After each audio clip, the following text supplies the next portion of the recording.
दोस्तों नमस्कार, स्वागत है आपका हमारे YouTube मंच पर।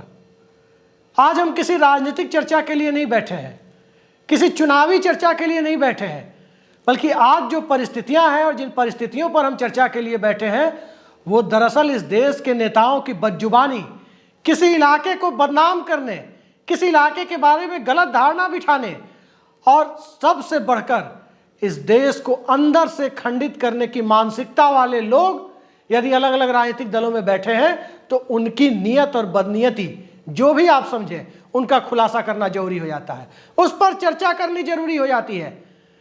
ताजा मामला भारतीय जनता पार्टी के बहुचर्चित सांसद निशिकांत दुबे का है। निशिकांत दुबे अब तक विपक्षी दलों के सांसदों और नेताओं को घेरते रहे हैं। कभी वो राहुल गांधी पर हमलावर होते हैं तो कभी महुआ मोइत्रा को घेरते हैं, कभी किसी और को घेरते हैं, लेकिन अब नेताओं को घेरते घेरते अब तो वो संसदीय क्षेत्र को घेरने पर आ गए हैं। अब वो किसी पार्टिकुलर पार्लियामेंट्री कंस्टिट्यूएंसी, किसी असेंबली कंस्टिट्यूएंसी, उसको घेरने की स्थिति तक आ गए हैं। निशिकांत दुबे ने जो एक बयान दिया है, जो कि मामला कॉपीराइट का है, किसी चैनल विशेष को बयान दिया है, हम वो क्लिप आपको दिखा नहीं सकते, लेकिन ट्विटर से लेकर तमाम दूसरे प्लेटफॉर्म पर आप इस बयान को देख सकते हैं। जो बयान उन्होंने दिया है वो इस देश के एक बेहद सम्मानित इलाके, आजादी की लड़ाई में जिसका बहुत बड़ा योगदान रहा है, जहां से इस देश के कई जाने माने नाम सामने आए हैं, उस इलाके को अपमानित करने का काम किया है। निशिकांत दुबे ने दरअसल ये कहा है, ममता बनर्जी पर वो हमला कर रहे थे, ममता बनर्जी के खिलाफ बयान दे रहे थे, लेकिन बोलते बोलते वो यहां तक बोल गए कि दाऊद इब्राहिम यदि आजमगढ़ से चुनाव लड़े तो वो 99% चांस है, 99% चांस है कि वो चुनाव जीत जाए। लेकिन इसका मतलब ये नहीं है कि दाऊद इब्राहिम को देशद्रोही कहा जाना बंद हो जाए। सवाल ये है कि उन्होंने आजमगढ़ का नाम क्यों लिया और आजमगढ़ से ही दाऊद इब्राहिम यदि चुनाव लड़े तो वो क्यों जीत जाए, आजमगढ़ का जिक्र करने की बात क्यों आई। ये सवाल, ये मानसिकता बेहद खतरनाक मानसिकता है और निशिकांत दुबे इसके माध्यम से जो नैरेटिव सेट करना चाहते हैं वो और भी खतरनाक प्रवृत्ति की तरफ इशारा करती है। आखिर आजमगढ़ के लोगों ने निशिकांत दुबे का क्या बिगाड़ा है? आजमगढ़ के आम आदमी से निशिकांत दुबे की क्या दुश्मनी है? आजमगढ़ के लोगों का झारखंड के गोड्डा से आने वाले सांसद निशिकांत दुबे से कौन सा बैर है? यह सवाल महत्वपूर्ण है कि आखिर आजमगढ़ को अपमानित करने की हद तक क्यों गए। आखिर दाऊद का नाम आजमगढ़ से जोड़ने का काम निशिकांत दुबे ने किसके इशारे पर किया, क्यों किया, और यदि किया तो उस पर अब तक माफी क्यों नहीं मांगी। आजमगढ़ संसदीय क्षेत्र जिसका जिक्र कर रहे हैं निशिकांत दुबे कि आजमगढ़ से यदि दाऊद इब्राहिम चुनाव लड़ जाए तो 99% चांस है कि वो चुनाव जीत जाए। क्या आजमगढ़ के लोग दाऊद इब्राहिम को वोट देंगे? क्या आजमगढ़ के लोग दाऊद इब्राहिम का इतिहास नहीं जानते? क्या आजमगढ़ के लोग इस बात को नहीं जानते कि दाऊद इब्राहिम को लेकर के भारत में किस तरह की धारणा है? क्या आजमगढ़ के लोग, वो संसदीय क्षेत्र जहां के लोग कभी मुलायम सिंह यादव जैसे लोगों को चुनते रहे हैं, वो संसदीय क्षेत्र जहां के लोग कभी चंद्रजीत यादव जैसे लोगों को चुनते रहे हैं, जहां के लोग अकबर अहमद डंपी जैसे लोगों को चुनते रहे हैं, और जहां के लोग उन्हीं निशिकांत दुबे की पार्टी के सांसद और भोजपुरी फिल्म स्टार निरहुआ को भी चुनते रहे हैं, मौजूदा दौर में वही निरहुआ सांसद है। तो जहां से भारतीय जनता पार्टी के लोग चुनाव जीते हैं उस संसदीय क्षेत्र को भी निशिकांत दुबे नहीं बख्श रहे हैं। उनकी जुबान इतनी लंबी हो गई है कि वो कुछ भी बोल जाएं। सवाल यह है कि आजमगढ़ में 19 लाख वोटर 2019 के लोकसभा चुनाव में थे। उन 19 लाख आजमगढ़ के माननीय मतदाताओं के, वहां के सम्माननीय वोटर्स के अपमान का अधिकार किसने दिया निशिकांत दुबे को? क्या सोचकर उन्होंने बयान दिया? मैं भी आजमगढ़ के बारे में पढ़ रहा था और निशिकांत दुबे के संसदीय क्षेत्र गोड्डा के बारे में भी मैं पुराने रिकॉर्ड्स को देख रहा था 2019 के लोकसभा चुनाव के।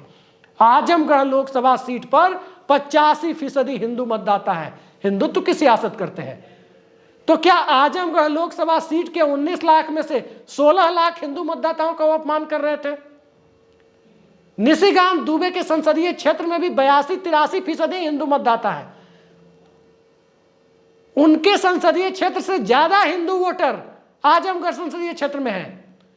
निशिकांत दुबे के संसदीय क्षेत्र की कुल वोटर्स की संख्या 17,14,000 थी 2019 के लोकसभा चुनाव में गोड्डा संसदीय क्षेत्र की, लेकिन आजमगढ़ संसदीय क्षेत्र के वोटर्स में 19 लाख वोटर्स वहां थे और 19 लाख में से 16 लाख से ज्यादा वोटर वहां हिंदू समुदाय के थे, हिंदू धर्म को मानने वाले थे। आखिर उनके अपमान का अधिकार उन्हें किसने दिया? और सवाल यह है कि जिन संसदीय क्षेत्रों में चाहे 2 लाख हो, 4 लाख हो, 5 लाख हो, 3 लाख हो, जितना भी हो, यदि कि कोई दूसरा अल्पसंख्यक समुदाय रहता है तो वो अल्पसंख्यक समुदाय भी उस देश का उतना ही नागरिक है जितना कि बहुसंख्यक समुदाय के लोग हैं। तो उन अल्पसंख्यक समुदाय के लोगों की तरफ भी यदि निशिकांत दुबे ने निशाना साधा है तो क्यों साधा है? इस बयान पर क्या उन्हें माफी नहीं मांगनी चाहिए? क्या इस बयान पर न्यायपालिका को सुओ मोटो नहीं लेना चाहिए? क्या इस बयान पर भारतीय जनता पार्टी को निष्कासित नहीं करना चाहिए निशिकांत दुबे को? ये वही भारतीय जनता पार्टी है ना जिस भारतीय जनता पार्टी ने जूता कांड के बाद शरद त्रिपाठी का टिकट काट दिया था। जूता कांड में एक विधायक का अपमान हुआ था शरद त्रिपाठी के द्वारा, अब दिवंगत है शरद त्रिपाठी, लेकिन वो फुटेज पूरे देश ने देखी थी। और आज की फुटेज भी जो निशिकांत दुबे की फुटेज है वो पूरा देश देख रहा है कि वो एक विधायक का नहीं बल्कि एक पूरे क्षेत्र का अपमान कर रहे हैं। और ये सवाल एक ऐसे दौर में खड़ा हो रहा है कि आखिर उत्तर प्रदेश के मुख्यमंत्री योगी आदित्यनाथ चुप क्यों है? यदि कोई गोरखपुर संसदीय क्षेत्र के बारे में ऐसी बात बोला रहता, निशिकांत दुबे की मजाल नहीं थी कि गोरखपुर के बारे में ऐसी बात बोल देते। अगर वो बोल देते तो योगी आदित्यनाथ के राज में उत्तर प्रदेश की सीमा में प्रवेश करने की औकात नहीं थी निशिकांत दुबे की, हिम्मत नहीं होती निशिकांत दुबे की। लेकिन निरहुआ जब चुनाव लड़ रहे थे, उस चुनाव को हार गए थे, बाद में उपचुनाव जीते, उस दौर में निरहुआ कह रहे थे कि उन्हें भगवान भी नहीं हरा सकता। एक टीवी चैनल पे वो कह रहे थे उन्हें भगवान भी नहीं हरा सकता, इतने घमंड में थे। आज जब क्षेत्र का अपमान उनकी पार्टी का सांसद कर रहा है तब कहां है निरहुआ? तब क्या जाकर के वो बॉम्बे में ठुमके लगाने गए, मुंबई में? आजमगढ़ के अपमान का अधिकार किसने दिया निशिकांत दुबे को? यह सवाल हम पत्रकारों से पहले निशिकांत दुबे से निरहुआ को पूछना चाहिए था, लेकिन निरहुआ ने नहीं पूछा।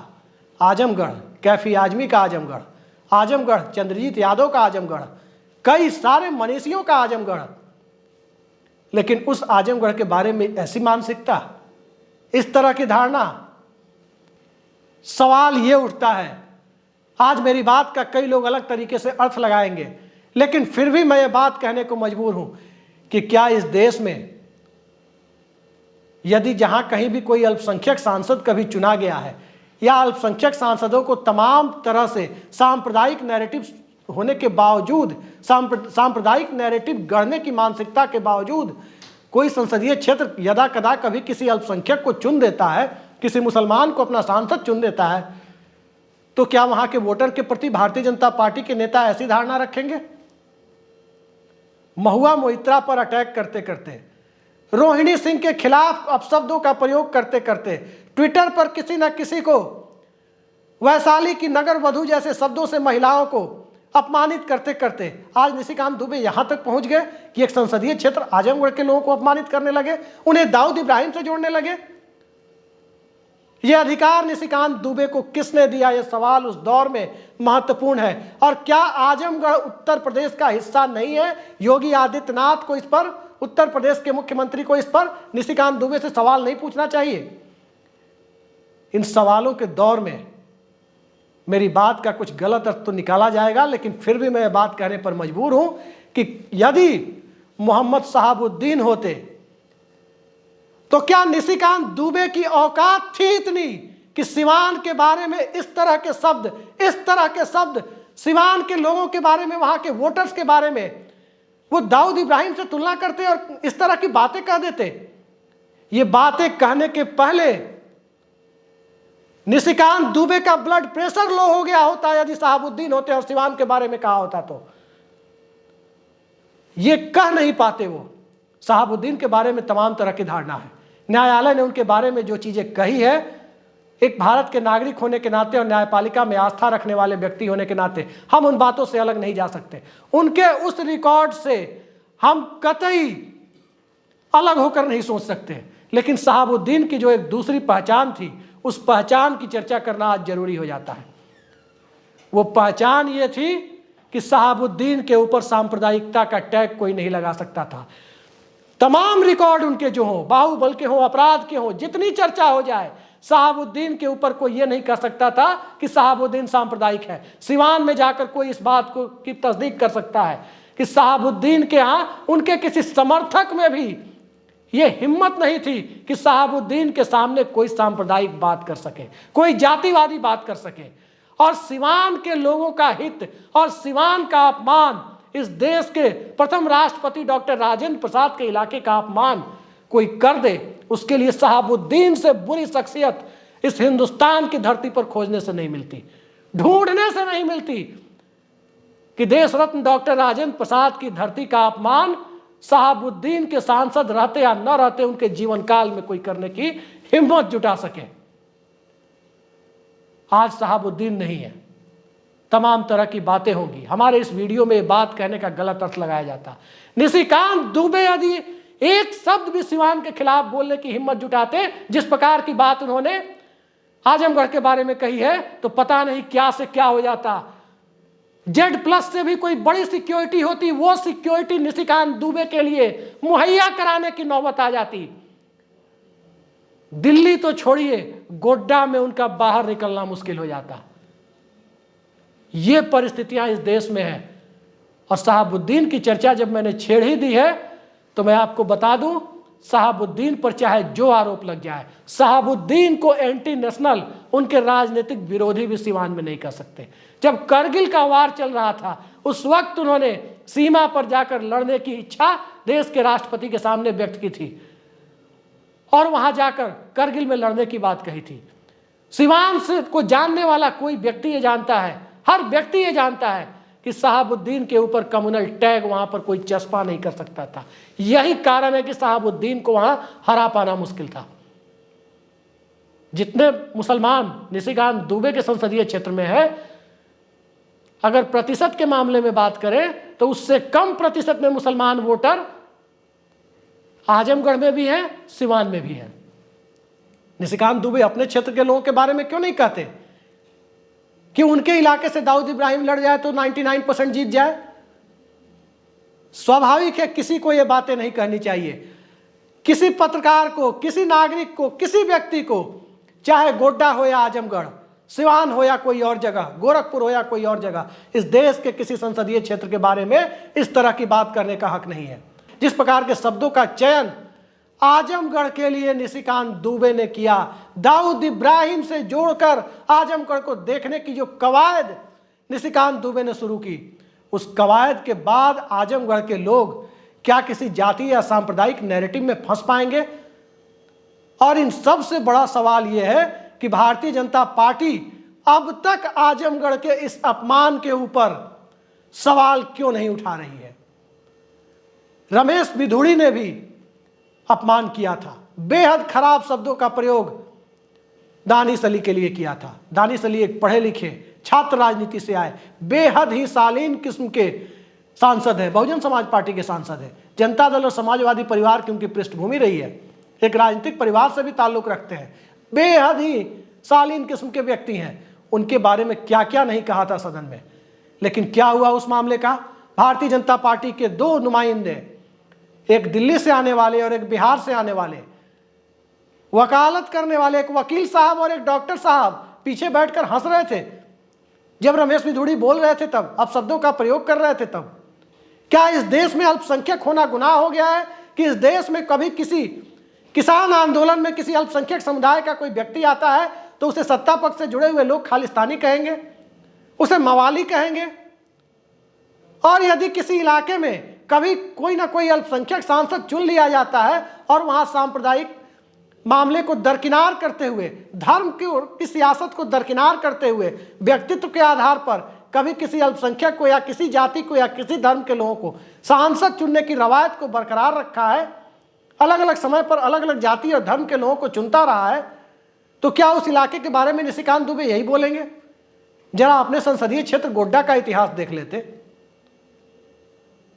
दरअसल मौजूदा दौर में चाहे सांप्रदायिकता का नैरेटिव जैसे तैयार किया जाए, इस नैरेटिव को तैयार करने के लिए कोई भी घटिया से घटिया बयान दे दिया जाए, किसी को बदनाम कर दिया जाए, किसी क्षेत्र को, किसी व्यक्ति को, किसी राज्य को जहां तक हो सके बदनाम करो और वोट लो, ये कवायद की जाए, तो इस कवायद से ज्यादा घृणित कृत्य कुछ नहीं हो सकता। आज कहां है प्रधानमंत्री नरेंद्र मोदी, कहां है गृह मंत्री अमित शाह, कहां है भाजपा अध्यक्ष जेपी नड्डा, कहां है उत्तर प्रदेश के मुख्यमंत्री योगी आदित्यनाथ, कहां है उत्तर प्रदेश के उप मुख्यमंत्री ब्रजेश पाठक और केशव प्रसाद मौर्य, कहां गए सारे लोग जब आजमगढ़ का इस तरह से अपमान हो रहा है?